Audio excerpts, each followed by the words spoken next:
I wanted to read something a little different, a little outside of my reading tastes, mainly because it's February, right? It's the month of love. And the funny thing is, one, I wanted to get a little outside of my comfort zone just for some different reading tastes, just to try out something new, but also maybe starting a little tradition for this channel in February. I'll get to that in another second, but because it's like the month of love, right? We got Valentine's Day. I'm asexual, I am single, and I am happy. This entire month feels like it's designed against me, but I wanted to counter that and or play along with it, I guess, by reading two types of books this year. One is actually not this one, it's an asexual representation book. Later on, an actual ace romance. That's for next week though, and also some smut. Because there are a subset of asexual people who are interested in it, who are like curious about it, who know about smut and kinky stuff, but like they don't really feel like partaking in it, or maybe some do. There are asexuals who also enjoy sex too. So like it's a spectrum, right? We all know that story. So I wanted to play with both sides, I guess. And surprisingly, there is actually a quick moment of ace rep in this book as well. It's a quick line, but it's there. I'll take it. So I am an ace person who is not really interested in the physical side of things. Don't really care. But I did want to read something outside of my like comfort reading zone. So I picked up this one. After a little research, I realized it's like a Hades and Persephone retelling. So like I'm outside of my comfort zone, but also still kind of in a safe place that I'm familiar with. I wanted to try something new, and I knew there were certain scenes, obviously, going to happen, and there's a lot of them.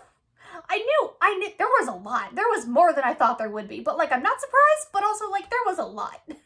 But I say that because this book knows why we're here. We know why we're here. This book knows why we're here, and there's a lot of it. So Neon Gods by Katee Robert is a Kate or Katie, because there's two E's at the end. I'm going to say Kate.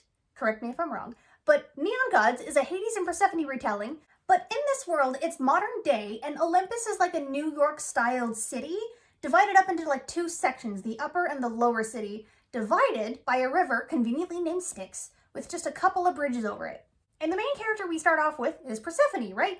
She's at this grand cocktail party in this big high-end tower in the middle of Olympus, Zeus's tower. He's hosting a big party.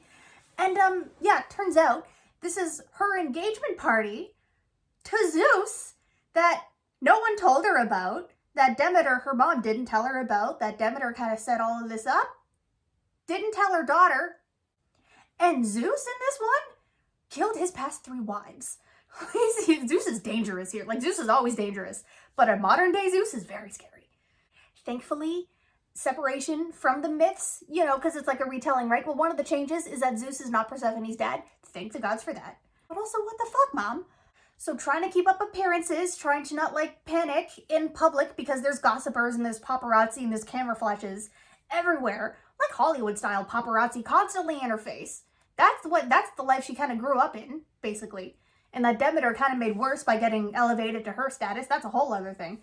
But trying to not panic, Persephone gets out of there with one of her sisters, Psyche. She also has 2 other sisters, Calliope and Eurydice. Interesting. Not Calliope. Calliope is one of the muses. Callisto? No, that's the lady on the island. Who's the lady who turns into a bear? I'm blanking on her. Hold on. It's not Calliope, it's Callisto. Sorry, it's not Calliope, one of her sisters. Callisto is one of her sisters. But anyway, just trying to get away from the party, just trying to clear her head. She goes outside, she gets outside from the building, and she just starts walking. And she realizes that she can't go back. She's made like a subconscious decision. She can't go back. She won't go back. She won't go through with this. So she's walking and she's realizing that some of Zeus's men are following her. That is terrifying. So she makes her way while walking to the River Styx, to one of the bridges that go over the River Styx, and just conveniently out for a walk in the neighborhood that exact same night, who is just conveniently standing on the end of this bridge, is Hades. Now, interestingly enough as well, there's a truce between the upper and lower cities. Lower cities obviously being like the underworld, right? People they're not really supposed to pass in between the cities, but they do anyway, especially in regard to, you know, like certain parties that Hades has. But if someone does cross the line and cross that border willingly, of their own free will, of their own volition, of their own like power even, they're fine. And they're seeking sanctuary, they're fine, they're safe. They can stay. So Persephone is now in the lower city, seeking sanctuary from Hades, and Zeus is pissed. So that's basically the setup, right? That's basically like the first chapter kind of setup. And Persephone, she's sick of all of the politicking, of all of the power plays, of all of that dynamic, of all of the gossip columns, of always having to maintain her reputation. And she has an out. She has a plan, but she needs to wait for like 3 months for her 25th birthday to kick in so that she can get a trust fund to escape Olympus. And in the meantime, while she's safe with Hades, kind of in the lower city now, in the meantime, why not tarnish her reputation? Why not tarnish her reputation and Zeus's new bride while also gaining more of her agency back by sleeping with Hades? This whole book, this whole theme here is all about power plays, but also gaining that power and independence back for yourself. And I will admit, I was pleasantly surprised by everything else happening within this book too, like those power plays I mentioned. Plus, there's actually a nice romance here.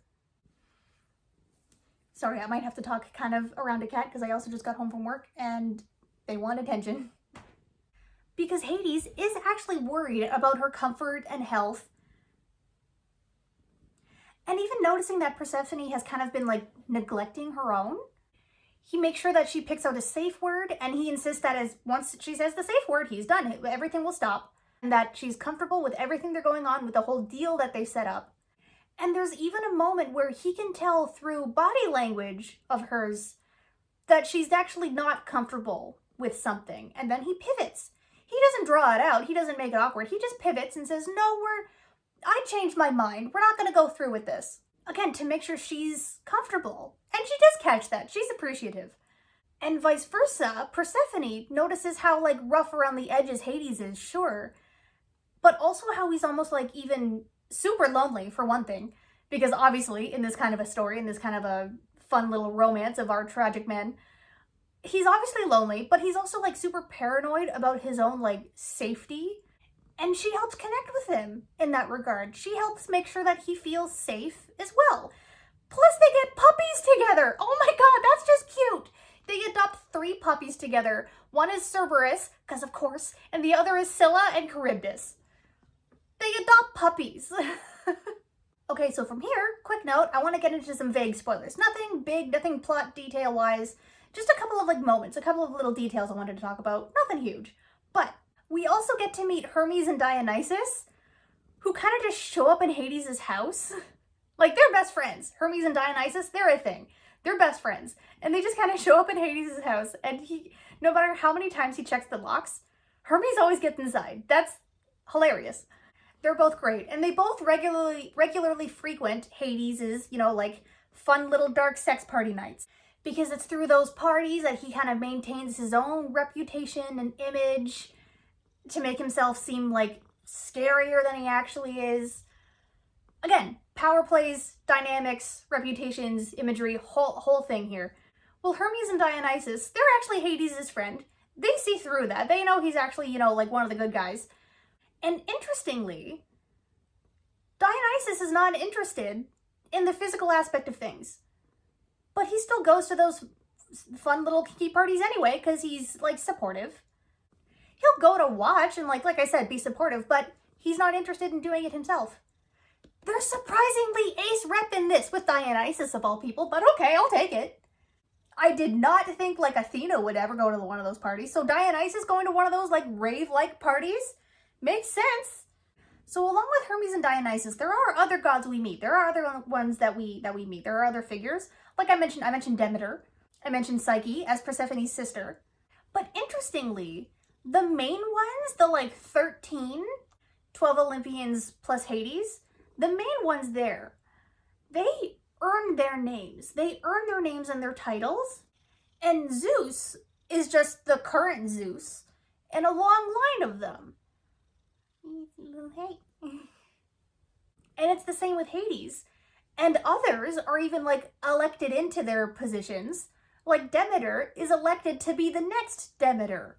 I kind of like that dynamic. And Hermes also gained her position because of her skill.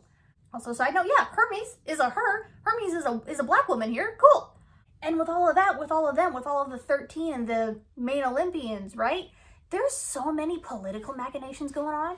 There are definitely power plays going on, and there's a few reveals around the end too that are like They caught my attention. I am intrigued. Not just by the smut, but by the politics. People are up to stuff in the background. It's interesting. I picked up this book for the smut, just to see what that kind of side of books was like, and I stayed for the plot. Now, there are two things that didn't quite land for me. One is less important, because that's just my brand of aceness kind of getting in the way.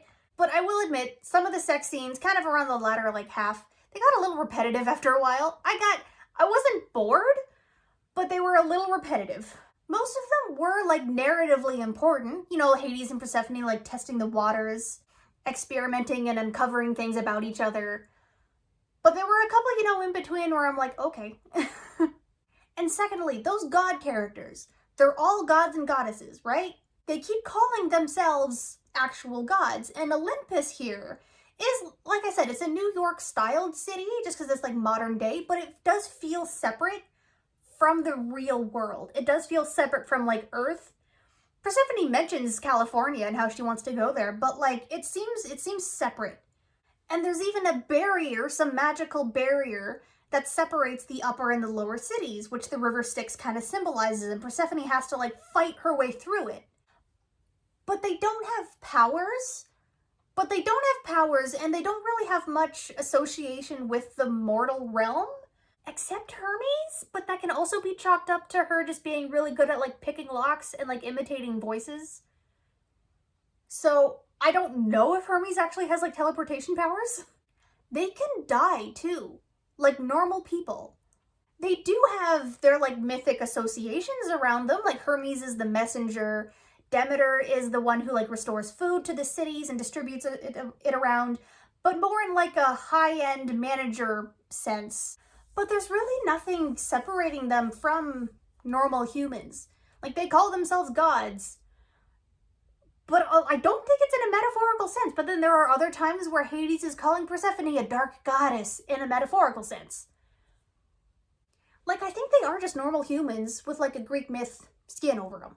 And I'm here for that, but I wouldn't mind it being a touch more clear. Maybe that's even explained more, or we get more hints to that in books down the line, because this is a whole series. I didn't know that. I thought this was a standalone. I think you can read them as standalones, because the next one is actually focusing on Psyche, Persephone's sister, and Eros. Psyche and Eros. And given the political hints, this one is definitely a standalone, kind of wrapped up in its own sense, but given the political stuff that was kind of mentioned, and the power plays and the certain, characters being dead in the background, I'm intrigued at that.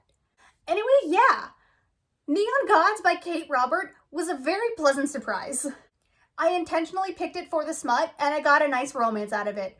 We have an Alice now, kind of. Before it was Coraline, now we have an Alice. It's kind of hanging out. But next week, specifically for Valentine's Day weekend, I wanted to read Beyond the Black Door by A.M. Strickland.